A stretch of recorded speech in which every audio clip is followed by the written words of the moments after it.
ताजमहल अगर प्यार की सबसे बड़ी निशानी है तो ये कहना गलत नहीं होगा कि हुमायूंस टॉम्ब भी ऐसा ही कुछ शोकेस करती है। आखिरकार ताजमहल का आर्किटेक्चर तक हुमायूंस टॉम्ब से डीपली इंस्पायर्ड है। अगर ताज के 4 मीनारों को हटा दिया जाए और उसके व्हाइट मार्बल्स को रेड स्टोन से रिप्लेस कर दिया जाए तो जो बेहतरीन स्ट्रक्चर बनता है उसे हुमायूं का मकबरा कहते हैं। So in this vlog New Delhi की one of the best attractions को एक्सप्लोर करने और पुरानी दिल्ली की एक आम सुबह को खास बनाते हुए yours only Kajal and Saurabh. पर यहाँ तक पहुँचने के पीछे एक लंबी कहानी है, चलिए आपको बताते हैं। So in the past few months, it had been very hectic work-wise and we got totally burned out. So as good food is important for your health, travel does the same to our mental health.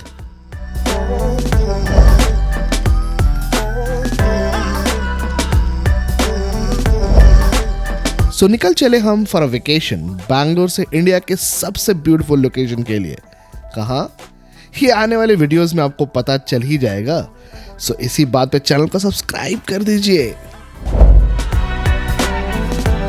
We were about to miss the flight, but we haven't.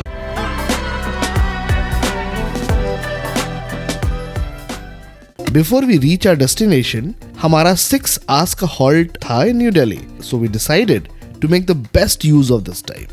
So we landed, took a metro to New Delhi railway station, kept our luggage there, then again took metro to Jawaharlal metro station, took an auto and then finally we reached Humayun's tomb. हाँ, अब इतनी दूर सफर करके आए हैं तो let's see what we gonna experience here. So हम Humayun's tomb सुबह के 6 बजे पहुंच जाते हैं और 40 रुपए का एंट्री टिकट लेते हुए we go inside. एंटर करने के साथ साथ हम देखते हैं कि एक बहुत ही ब्यूटीफुल सा मकबरा बना हुआ है, पर सरप्राइजिंगली ये हुमायूं का मकबरा नहीं है। ये है ईसा खान का मकबरा। ईसा खान एक्चुअली शेर शाह के दरबार में आमिर थे। शेर शाह सूरी और हुमायूं की कहानी आगे मैं आपको बताता हूँ, पर उससे पहले इस मार्बल को थोड़ा देख लिया जाए।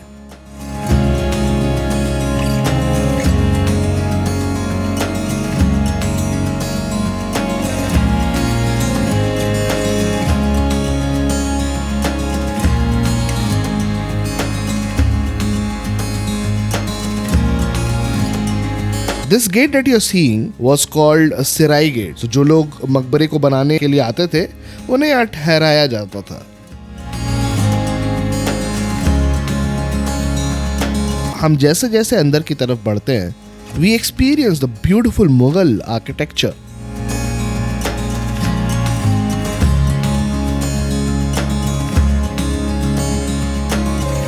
थोड़ी दूर चलने के बाद हम एक लाइब्रेरी पाते और वहां पे पूरे हुमायूंस टॉम्ब का डिटेल्स दिया हुआ था।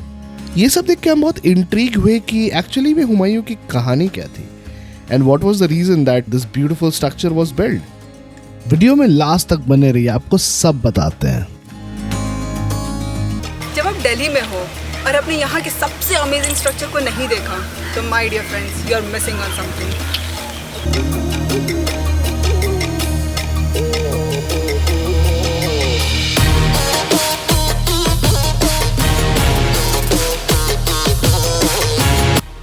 ये मुगल आर्किटेक्चर का पहला मॉन्यूमेंट था और इतना ग्रैंड कि फ्यूचर में even Taj Mahal was created in its image.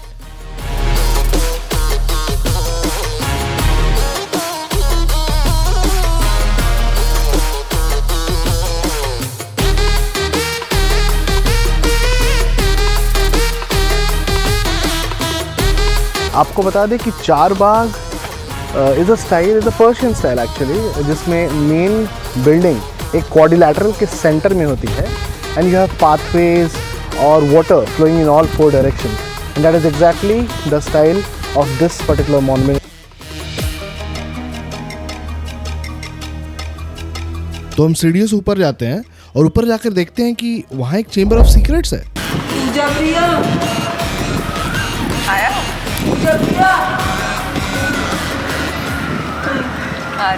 हमको तो नहीं आया कुछ, काले नहीं।